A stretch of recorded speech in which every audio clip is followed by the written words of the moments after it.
Am I the asshole for telling my friend that if she doesn't come home and start taking care of her dog that I'm taking it to dog keep? So one of my closest friends left for Europe a month ago, and I agreed to look after her dog when gone. It's a Belgian Malinois and a lot of work to take care of.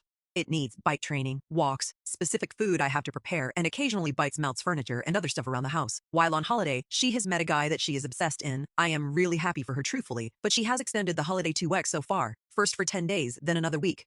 At the first extension, I was more than happy to look after the dog a little longer as she met the guy near the end of her trip, and I wanted to give her the chance to build a connection with him. The second time I told her that her dog isn't my responsibility and that it's becoming a drain having to revolve my life around it, but after she begged me, I agreed that one more week is fine. However, yesterday, she said that he was going to pay for them to go on a boat cruise before she leaves, extending her trip an additional 5 days. At this point, I said that I felt I was being taken advantage of, and that if she didn't come home, that I would take it to a dog keep at her expense. At this point, she lost it and said that a good friend would be happy she was getting an all-expense cruise paid for, and that she wouldn't have a problem doing this for me. At this, I was pretty shook. I've been taking care of her dog for nearly 6 weeks now, and really am happy for her. IDK, am I the asshole here? Let me back up and give you the full picture because I don't think a few paragraphs does justice to how slowly and quietly this whole thing unraveled me. Her name is Cassidy. We've been friends since sophomore year of college, the kind of friendship where you know each other's coffee orders and childhood traumas in equal measure. She's funny and warm and chaotic in a way that's always been more charming than exhausting. At least, that's what I told myself for a long time. When she asked me to watch Duke, her Belgian Malinois, while she went to Europe for 3 weeks, I said yes without a second thought. That's what you do for people you love. I want to be honest about Duke because I think some people read dog sitting and picture a golden retriever sleeping on a couch. Duke is not that. He's 72 pounds of muscle and intelligence and neurosis, bred to work and deeply unhappy when he doesn't. He needs 2 hours of physical activity a day, minimum.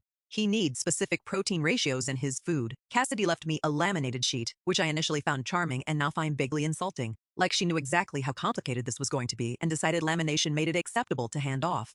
He's in the middle of bite inhibition training, which means I've spent the better part of 6 weeks learning the difference between a mouthing correction and a genuine nip, and I have the forearm bruises to prove that my education is ongoing. I work from home, which is probably why Cassidy felt comfortable asking me. What she didn't fully account for is that working from home still means working. I have deadlines, I have clients, I have a life that existed before Duke, a life that has been completely reorganized around the schedule of an animal that is not mine and never was. The first 2 weeks were fine, hard, but fine. I was proud of myself, honestly. I got into the rhythm. Morning walk at 6:30, training session at 9, midday run in the park, evening walk before dark. I meal prepped his food on Sundays like I was some kind of performance dog chef. I sent Cassidy little updates, videos of Duke learning to drop things on command, photos of him sleeping in a patch of sunlight looking like a different, gentler creature than the one who'd shredded the corner of my area rug. She responded with hearts and exclamation points, and I felt genuinely good about it. Then, about 10 days before she was supposed to come home, she called me. I remember exactly where I was, sitting at my desk halfway through a cup of coffee that had gone cold, trying to finish a report that was due by end of day. I picked up on the second ring because it was Cassidy, and I always pick up for Cassidy. Okay, so, she started, and something in the specific pitch of those 2 words made my stomach drop slightly. I met someone. She told me his name was Ryan. She'd met him at a rooftop bar in Lisbon 3 days earlier. He was American, there for work, extending his trip just to spend more time with her. She described him in a rush of adjectives that blurred together: gorgeous, funny, ambitious, attentive, and underneath all of it was something I recognized as genuine happiness, the fragile lit-up kind that you don't want to disturb. She asked if I could keep Duke for 10 more days. I said yes. Of course I said yes. She'd met someone real, someone who looked at her like she mattered, and I wasn't going to be the reason she cut that short. I told myself 10 more days was nothing. I told myself I was being a good friend. I believe both of those things were true at the time. But the 10 days passed, and then she called again. She was almost apologetic this time. Almost. Ryan's work schedule had shifted, and he had a free week, and they were going to the Amalfi Coast, and she was sorry. She really was. But could I do just one more week? Just one more week, and then she'd be home for sure. This is where I made my mistake, or at least the first one I'm willing to fully acknowledge. Because I didn't just say yes this time. I said what I actually felt first. I told her Duke wasn't my responsibility and that it was starting to wear on me. That I'd restructured my entire life around this dog's schedule and I was tired and I needed my routine back. I said it plainly and honestly, the way you're supposed to be able to talk to your closest friends. And then she cried a little and said she was sorry, and said she'd never ask anything like this of me again, and asked if one more week was okay, and I said fine. 1 more week. I don't entirely blame myself for that.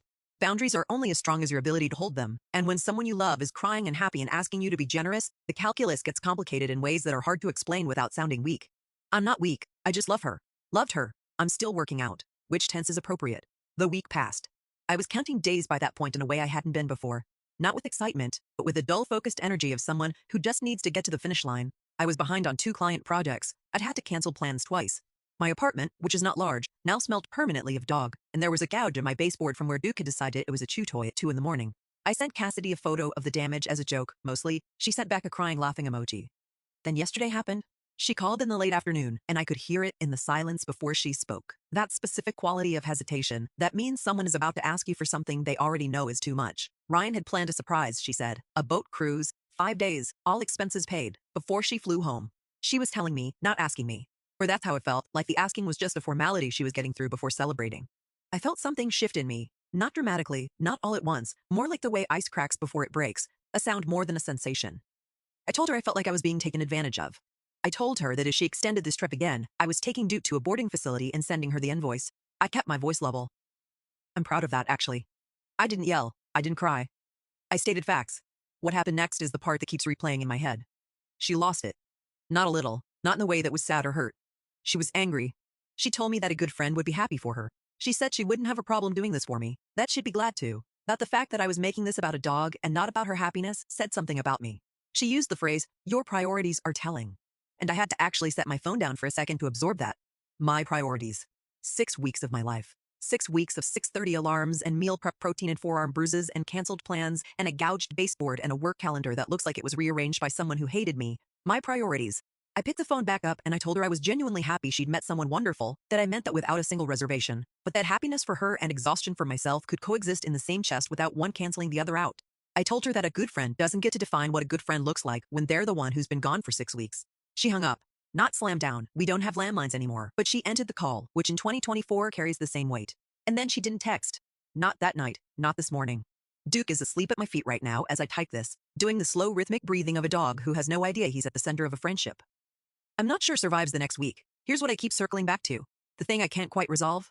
I don't think Cassidy is a bad person. I think she got swept up in something real and intoxicating, and she stopped, temporarily, being able to see past the edges of her own joy. I've done that. Everyone has. The difference is that her specific version of it had a cost, and the cost was mine to carry, and she never once offered to offset it. Not a grocery delivery, not a thank you note, not even an acknowledgement that she understood how much I'd rearranged for her. That's the part that stings most, actually. Not the extra days. Not even the cruise. It's that in 6 weeks of check-ins and updates and Duke videos, she never once said I owe you one. She never once said, this is more than I expected, and I know it. She accepted everything I gave her with the easy grace of someone who believes. That's just what love looks like. Seamless and self-replenishing. With no friction and no cost. I've been sitting here all morning trying to figure out if I'm the asshole. And here's where I've landed. I'm not. But I also don't think this is really about the dog anymore. This is about what it looks like when you find out, slowly and undeniably, that a friendship you thought was reciprocal has actually been running on your effort this whole time. The big things, the last-minute favors, the dropped plans, the quiet sacrifices. Those are easy to do when you love someone. They're not easy to absorb when you realize they've never registered as sacrifices to the person receiving them. Duke just sighed in his sleep and twitched one paw. He's a good dog, honestly. High maintenance and exhausting and occasionally destructive, but earnest in the way animals always are. He doesn't know how to take you for granted because he doesn't have the capacity for it. There's something unexpectedly comforting about that. I texted Cassidy this morning, not an apology. I don't have one to give, but an opening. I told her I hoped she had a beautiful cruise and that I genuinely meant that, and that when she got home, I thought we needed to have a real conversation. She's read it. She hasn't replied. I'm going to take Duke to the park this afternoon because he needs it and because, in spite of everything, it's not his fault. I'm going to come home and make his dinner and do his training session, and probably fall asleep on the couch while he takes up 3/4 of it. And in 5 days, when Cassidy gets off a boat somewhere in the Mediterranean and eventually boards a flight home, I'm going to be here, but I'm going to be here different than I was 6 weeks ago, with my eyes open in a way they weren't before, knowing something I can't unknow about what my yes means to her and what her sorry means to me. That's the thing about being a good friend to someone for long enough. Eventually you learn exactly how good and whether or not they've ever bothered to find out.